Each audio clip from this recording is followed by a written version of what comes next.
예수 선교교회 주일 예배를 하나님 앞에 드리겠습니다. 오늘 말씀의 제목은 택한 백성이라는 강력한 증거. 이러한 말씀의 제목으로 함께 은혜를 나누겠습니다. 본문 말씀은 누가복음 3장 17절 말씀이 되겠습니다. 손에 키를 들고 자기의 타작마당을 정하게 하사 알곡은 모아 곡간에 들이고 쭉정이는 꺼지지 않는 불에 태우시리라. 에베소 1장 4절에서는 참된 그리스도인들을 가리켜서 창세전에 택한 백성이라고 말씀했습니다. 사도행전 13장 48절에서는 영생을 주식으로 작정된 자, 이렇게 말씀하고 있어요. 에베소 1장 4절, 곧 창세전에 그리스도 안에서 우리를 택하사 우리로 사랑 안에서 그 앞에 거룩하고 흠이 없게 하시려고. 사도행전 13장 48절, 이방인들이 듣고 기뻐하여 하나님의 말씀을 찬송하며 영생을 주시기로 작정된 자는 다 믿더라. 오늘 본문에서는 택한 백성을 알곡으로 비유했고, 불택자, 택하지 않은 백성은 쭉정이로 비유를 했습니다. 여기 타작마당은 알곡과 쭉정이를 가르는 장소로서 하나님의 심판을 예표합니다. 베드로전서 4장 17절, 18절 말씀, 하나님 집에서 심판을 시작할 때가 되었나니 만일 우리에게 먼저 하면, 심판을 먼저 한다는 거죠. 먼저 하면 하나님의 복음을 순종치 아니하는 자들의 그 마지막이 어떠하며, 또 의인이 겨우 구원을 얻으면 경건치 아니한 자와 죄인이 어디서니. 키를 흔들어서 알곡과 쭉정이를 가려내듯이 환난의 키를 통해서 택한 백성과 불택자를 가려내는 것입니다. 알곡은 키를 흔들수록 날아가지 않고 더욱더 키 안으로 깊숙이 들어옵니다. 그래서 결국은 주인의 곡간에 들어가죠. 하지만 쭉정이는 키를 흔들수록 밖으로 날아가고 그것들을 모아다가 불에 태워버리는 것입니다. 택한 자는 자신의 삶이 흔들릴수록 더욱더 하나님의 품 안으로 들어오고, 불택자는 환난이 닥치면 하나님이 계시면 어떻게 나한테 이렇게 할 수가 있어? 하나님이 어디 있어? 하면서 하나님의 품을 떠납니다. 그것이 바로 택한 자와 불택자의 극명한 차이인 것이죠. 그러므로 택한 백성, 내가 택한 백성이라는 증거가 뭡니까? 이렇게 누구한테 질문을 받을 때는 그것은 바로 택한 백성은 자신의 삶이 힘들수록 하나님의 품 안으로 더욱 깊이 들어온다는 것이에요. 다윗은 매일매일 사울에게 쫓기는 극심한 환난 중에서도 내 시대가 하나님의 손에 있나이다, 이렇게 고백할 정도로 하나님의 품 안으로 들어왔습니다. 시편 31편 15절에 그 말씀 있죠. 우리는 다윗이 쓴 시편 22편을 보게 될 때 보이지 않는 하나님 보이지 않죠. 응? 보이지 않는 하나님으로부터 응답을 기다리는 그 다윗의 안타깝고 애타는 심정을 읽을 수가 있어요. 시편 22편 1절 2절, 내 하나님이여 내 하나님이여 어찌 나를 버리셨나이까? 어찌 나를 멀리하여 돕지 아니하시며 내 신음하는 소리를 듣지 아니하시나이까? 내 하나님이여 내가 낮에도 부르짖고 밤에도 잠잠치 아니하오나 응답지 아니하시나이다. 다윗의 고백이. 시편 22편 7절 8절은 나를 보는 자마다 다 비웃으며 입술을 비죽이고 머리를 흔들며 말하되 저가 여호와께 의탁하니 구원하실걸, 저를 기뻐하시니 건지실걸 하나이다. 이렇게 즉각적인 기도 응답이 없는 극심한 환난의 날에도 하나님의 도우심을 바라는 다윗의 마음의 중심에는 흔들림이 없었습니다. 그래서 다윗은 시편 20편 9절 10절에서 다음과 같이 결론적인 고백을 합니다. 오직 주께서 나를 모태에서 나오게 하시고 내 모친의 젖을 먹을 때 의지하게 하셨나이다. 내가 날 때부터 주께 맡긴 바 되었고 모태에서 나올 때부터 주는 내 하나님이 되셨사오니. 다윗은 약 15세의 나이 주전 1025년에 사무엘 선지자로부터 이스라엘 왕으로 기름 부음을 받죠. 그러나 기름 부음을 받았다고 해서 곧이어서 왕이 된 것이 아닙니다. 기름 부음을 받은 후 5년이 지난 20세 주전 1020년부터 30세까지 10년 동안 사울에게 쫓기며 도피 생활을 하였습니다. 20세부터 30세까지의 젊은 청춘의 날들을 모두 광야와 굴과 타국과 산속을 전전하다가 마침내 주전 1010년 헤브론에서 30세의 왕으로 즉위하였어요. 하나님은 다윗의 삶을 통하여 우리에게, 오늘날 우리 하나님을 믿는 자들에게 하나님의 택한 백성이 가는 삶의 노정을 극명하게 보여주고 있는 것입니다. 주옥과 같은 다윗의 시는 대부분 비참한 도피 생활을 하면서 지은 것들로서 그 속에는 쓰라린 아픔과 절망 속에서 뿜어져 나오는 절규와 탄식, 그리고 오직 하나님만 바라보는 갈급함, 극심한 환난 중에 하나님의 크나큰 구원을 체험한 승리의 감격과 기쁨, 그에 대한 감사로 충만합니다. 시편 31편은 특히 다윗이 사울에게 쫓길 때 쓴 시로 알려져 있습니다. 시편 31편. 다윗은 원수의 추격과 압제 속에서 하나님의 보호를 간구하였으며 원수로 인한 고통, 근심, 슬픔, 탄식, 모든 괴로움 가운데서 하나님의 구원을 감사하며 찬송하였습니다. 다윗은 그동안 사울 왕에게 쫓기면서 자신이 처했던 고통스러운 상황을 다양하게 고백했어요. 시편 31편에서 첫째, 근심으로 눈이 약해지고 영혼과 몸이 쇠약해졌다. 시편 31편 19절에 있어요. 둘째, 슬픔과 탄식으로 나날을 보내다가 지쳤으며 기력은 약해지고 뼈마저 녹아버렸다. 시편 31편 10절에 고백하고 있어요. 세 번째, 대적자들이 비난하며 이웃 사람들도 혐오하고 친구들마저도 끔찍한 것을 보듯하며 거리에서 만나는 이마다 피하여 지나갔다. 시편 31편 11절이요. 넷째, 죽은 사람처럼 모든 사람들의 기억에서 사라졌으며 깨어진 질그릇같이 버림받은 존재가 되었다. 시편 31편 12절에 있죠. 다섯 번째, 많은 사람이 비난하는 소리, 사방에서 협박하는 소리, 대적하는 사람들이 함께 모여 생명을 빼앗으려고 음모를 꾸미는 소리가 날마다 귓속에 들려왔다. 시편 31편 13절에 고백하고 있습니다. 이러한 상황 속에서는 누구나 살기를 포기하고 절망에 빠지는 것이 상례일 것입니다. 그러나 다윗은 절망의 기운을 물리치고 그러하여도 나는 주께 의지하고 말하기를 주는 내 하나님이시라 이렇게 고백했어요. 모든 상황이 절망적이라 할지라도 하나님만을 의지하겠다는 다윗의 흐트러짐 없는 견고한 신앙 고백입니다. 이어서 다윗은 내 시대가 주의 손에 있사오니 내 원수와 핍박하는 자의 손에서 나를 구원하소서. 나를 건지소서 이렇게 고백했어요.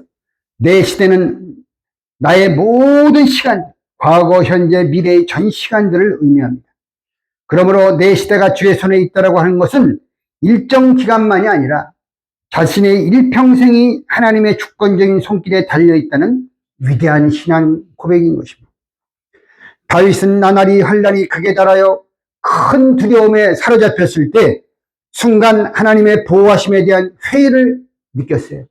그래서 내가 주의 목전에서 끊어졌도다 이렇게 말하기도 하였습니다. 시편 31편 22절에서. 그러나 다윗은 위경 중에서 부르짖는 자신의 기도에 결국은 응답해 주시는 하나님의 놀라운 은혜와 사랑에 인해 감복하면서 다시 뜨거운 찬송을 하나님 앞에 드렸습니다. 그리고 여호와를 의지하며 바라는 성도들을 향하여 너희들은 강하고 담대하라, 이렇게 확신에 찬 믿음의 권면을 외쳤습니다. 시편 31편 24절에 있어요. 이렇게 다윗은 큰 환난 중에도 앞으로 이스라엘의 왕으로서 승리와 영광을 차지하게 될 것이라는 하나님의 계획을 확실히 깨닫고 뜨거운 감사의 찬송을 드리며 용기 백배하여 신앙의 전진을 계속할 수 있었던 것입니다. 결국 수많은 죽음의 위기 가운데서 다윗을 지켜주신 것은 하나님의 절대적인 보호하심이었습니다. 우리가 만약에 택한 백성이라면 다윗처럼 하나님의 절대적인 보호하심을 우리의 삶 속에서 뼈저리게 체험하게 될 것입니다. 할렐루야. 얼핏 보기에는 다윗의 도피 생활이 시간 낭비인 것처럼 보일 수도 있습니다. 그러나 하나님이 이스라엘의 출애굽을 위해서 먼저 모세를 광야에서 40년 동안 연단했어요. 40년 동안. 그처럼 다윗을 이스라엘의 왕으로 세우시기 전에 먼저 연단을 거치게 하여 정금 같은 신앙인격으로 단련하셨던 것입니다. 끝날에도 하나님의 구속 경륜 가운데 택한 백성에게 그러한 연단의 역사가 있을 것을 스가랴서 13장 8절로 9절에서 예언하고 있습니다. 여호와가 말하노라, 이 온 땅에서 3분의 2는 멸절하고 그랬죠. 3분의 2는 멸절. 3분의 1은 거기 남으리니 내가 그 3분의 1도 그 1을 불 가운데 던져 은같이 연단하며 금같이 시험할 것이라. 그때 그들이 내 이름을 부르리니, 택한 자니까 이름을 부르는 거죠. 내가 들을 것이며 나는 말하기를 이는 내 백성이라 할 것이요 그들은 말하기를 여호와는 내 하나님이시라 하리라. 다윗은 10년간의 도피 생활을 통해서 신정국가의 왕으로서 마땅히 갖추어야 할 신앙과 하나님께 대한 순종을 배웠으며 왕으로서 필요한 정치적 군사적 역량을 갖추고 백성을 다스릴 수 있는 지혜를 얻게 되었습니다. 국량이 넓어진 것, 도망자의 신세로 인생의 밑바닥의 어려움들을 체험하면서 힘들고 어려운 백성의 마음을 헤아릴 줄 아는 넓고도 깊은 인격의 소유자로 성경하였습니다. 다윗은 하나님을 다윗을 구속사적 경륜을 이루는 위대한 신앙의 지도자로 만들어 가셨던 것입니다. 두 번째로 요셉은 극심한 환난 중에서도 자신의 생애가 하나님의 섭리 안에 있다고 믿었습니다. 이는 환난이 거듭될수록 요셉은 하나님을 떠난 것이 아니라 더욱더 하나님의 품 안으로 깊이 들어왔다는 것을 의미하고 있는 것입니다. 요셉은 17세의 나이에 형들의 손에 의하여 애굽으로 팔려가서 30세에 애굽의 국무총리가 되기 전까지 낯선 이국 땅에서 종살이를 해야 했고 억울한 누명을 쓰고 옥에 갇히기도 했습니다. 보통 사람이라면 상상조차 할 수 없는 험난한 세월을 보내야 했습니다. 요셉의 시련은 혼을 얽매이는 무서운 환난이었다. 시편 105편 17절 19절에서 말씀하고 있어요. 한 사람을 앞서 보내셨으며 요셉이 종으로 팔렸도다. 그 발이 착고에 상하며 그 몸이 쇠사슬에 매었으니 곧 여호와의 말씀이 응할 때까지라.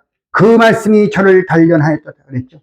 여기 18절에서 그 몸은 원어, 히브리 원어에는 혼으로 되어 있어요. 네페쉬.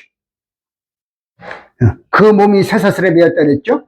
그런데 그 몸의 히브리 원어가 네페시로서 그 뜻은 혼이에요. 혼, 소울, 영혼. 그러므로 요셉의 혼이 쇠사슬에 매이는 고난을 내었다. 혼이 쇠사슬에 매였다. 이것은 요셉이 상상할 수 없는 고난과 역경 속에 있었음을 의미하고 있는 것입니다. 요셉이 겪은 혼이 쇠사슬에 매이는 고난은 무엇일까?